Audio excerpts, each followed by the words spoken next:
Bismillahirrahmanirrahim. Assalamualaikum warahmatullahi wabarakatuh. Izin memperkenalkan diri. Nama saya Ali Pramdani, NIM 1807115 dari Prodi PGSD Penjas 5C.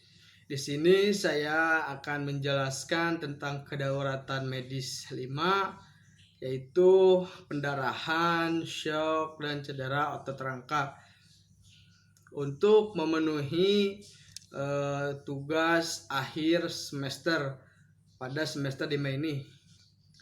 Kedaruratan medis 5 yaitu membahas tentang pendarahan, shock, dan cedera rangka otot.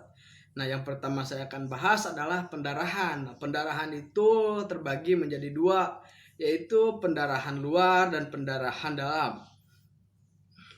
Nah, contoh pendarahan luar itu pendarahan yang keluar dari permukaan kulit. Sedangkan pendarahan dalam yaitu pendarahan yang tidak keluar dari permukaan kulit. Contohnya seperti memar. Cara penanganan pertama yaitu gunakan APD, kemudian jangan sentuh mulut, hidung ataupun mata si korban. Kemudian tenangkan si korban tenang mungkin agar tidak panik. Lalu tutup titik pusat pendarahan si korban menggunakan kain yang bersih. Lalu lakukanlah evaluasi. Kaki lebih tinggi dari jantung. Kemudian tekan point pressure. Lalu balut pendarahan tersebut menggunakan kain ataupun kain kasa untuk meredakan pendarahan. Kemudian bawalah si pendarahan atau si korban tersebut ke rumah sakit terdekat agar mendapati penanganan medis yang lebih lanjut. Nah, yang berikut simulasi penanganan tentang pendarahan. Penanganan dalam pendarahan yang pertama adalah basuh luka si korban menggunakan air yang mengalir. Kemudian beri luka tersebut menggunakan betadine atau obat-obat sejenisnya. Lalu tutup pendarahan menggunakan kain yang bersih. Kemudian tutupi semua luka yang pada pendarahan tersebut. Lalu bawalah ke klinik terdekat agar mendapatkan penanganan medis yang lebih lanjut. Yang kedua adalah shock, di mana sistem peredaran darah atau sirkulasi gagal mengirimkan darah yang mengandung oksigen dan bahan nutrisi ke organ vital. Tanda-tanda shock yaitu napas cepat ataupun dangkal, kemudian nadi cepat ataupun lemah, kulit yang pucat, dingin serta lembab, kemudian wajah cyanosis pada bibir, lidah serta telinga. Kemudian pada mata juga. Pada mata yaitu pandangan si korban itu hampa atau kosong. Kemudian pertolongan pertama pada korban shock. Yang pertama, korban ditidurkan terlentang. Kemudian angkat tungkai lebih tinggi dari jantung. Lalu pastikan jalan napasnya si korban itu terbuka. Kendalikan bila ada pendarahan atau bersihkan. Lalu periksa berkala tanda vital si korban. Lalu kemudian jangan beri makan atau minuman karena akan mengganggu pernapasan melalui tenggorokan.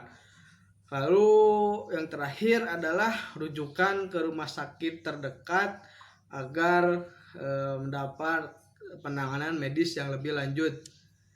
Berikut video simulasi penanganan pertama pada penderita shock.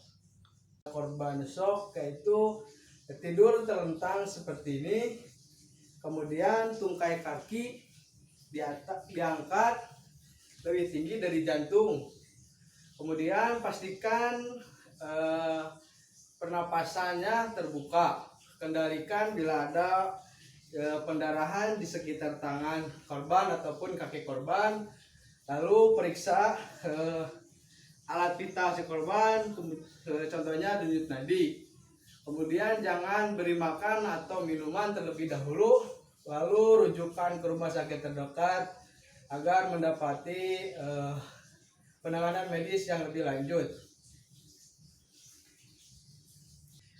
Yang ketiga adalah cedera otot rangka. Nah, di sini saya akan membawa tema tentang patah tulang. Patah tulang yaitu putusnya jaringan tulang baik keseluruhan atau sebagian. Nah, penyebab dari patah tulang tersebut adalah terjadinya gaya melampaui batas elastis jaringan tulang sehingga jaringan tulang itu rusak.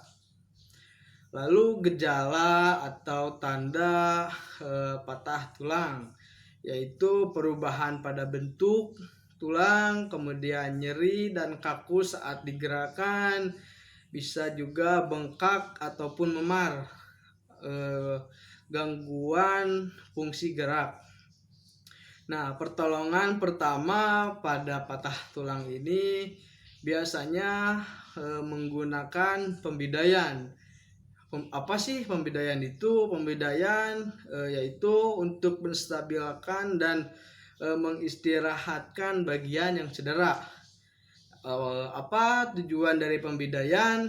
Yaitu mengurangi pergerakan patah tulang, kemudian mencegah cedera baru, kemudian istirahatkan bagian yang terluka, lalu mengurangi juga rasa nyeri dan mempercepat penyembuhan.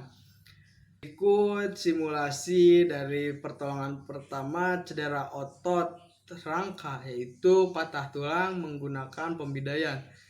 Berikut simulasinya. Terakhir adalah pertolongan pertama pada cedera otot rangka yaitu patah tulang. Misalkan korban patah tulangnya di bagian sikut, kita menggunakan pembidaian. Pembidaian ini bertujuan untuk mencegah pergerakan si penderita, mencegah cedera baru, kemudian mengistirahatkan si luka agar tidak bergerak, serta mengurangi rasa nyeri atau bisa juga mempercepat penyembuhan. Contohnya kita menggunakan pembidaian menggunakan triplek atau kayu. Kita tempel di bagian sisi kiri dan sisi kanan pada luka atau patah tulang tersebut. Kemudian kita ikat menggunakan tali.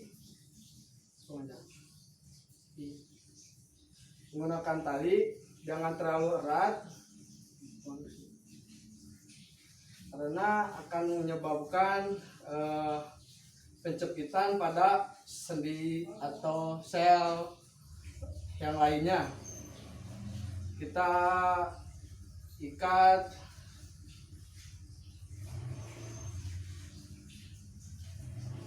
kemudian setelah seperti ini larikan ke rumah sakit agar mendapatkan pertolongan yang lebih lanjut.